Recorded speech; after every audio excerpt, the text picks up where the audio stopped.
بسم اللہ الرحمن الرحیم۔ معزز ناظرین السلام علیکم۔ ناظرین، آج میں آپ کو سلطان محمود غزنوی کا ایک بہت ہی مزیدار واقعہ سنانے جا رہا ہوں۔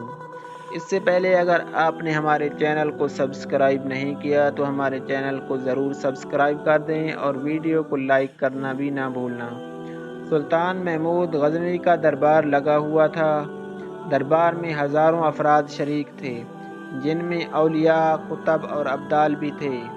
سلطان محمود نے سب کو مخاطب کر کے کہا، کوئی شخص مجھے حضرت خضر علیہ السلام کی زیارت کرا سکتا ہے؟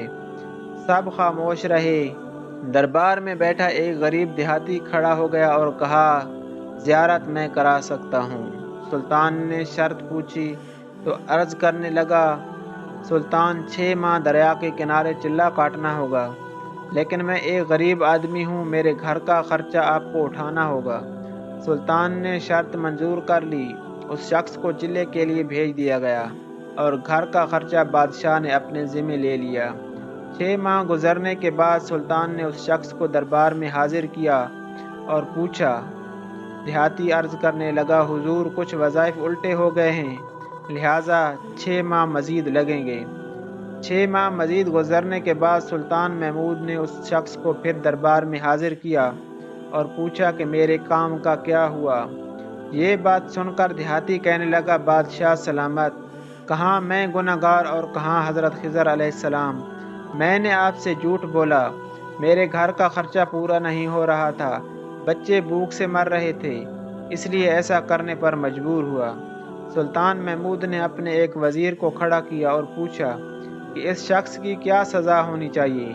وزیر نے کہا، اس شخص نے بادشاہ کے ساتھ جھوٹ بولا ہے، لہٰذا اس کا گلا کاٹ دیا جائے۔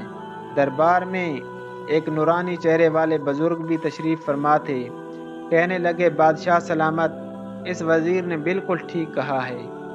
بادشاہ نے دوسرے وزیر سے پوچھا، آپ بتائیں۔ تو اس وزیر نے کہا، بادشاہ سلامت، اس کا گلا نہ کاٹا جائے بلکہ اس کو کتوں کے آگے ڈالا جائے تاکہ اسے مرنے میں کچھ وقت تو لگے۔ دربار میں بیٹھے اس نورانی چہرے والے بزرگ نے کہا، بادشاہ سلامت، یہ وزیر بالکل ٹھیک کہہ رہا ہے۔ سلطان محمود نے اپنے ایک پیارے ایاز سے پوچھا، تم کیا کہتے ہو؟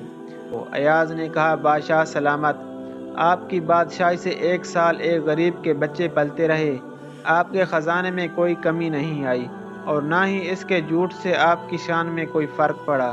اگر میری بات مانیں تو اسے معاف کر دیں، اگر اسے قتل کر دیا تو اس کے بچے بھوک سے مر جائیں گے۔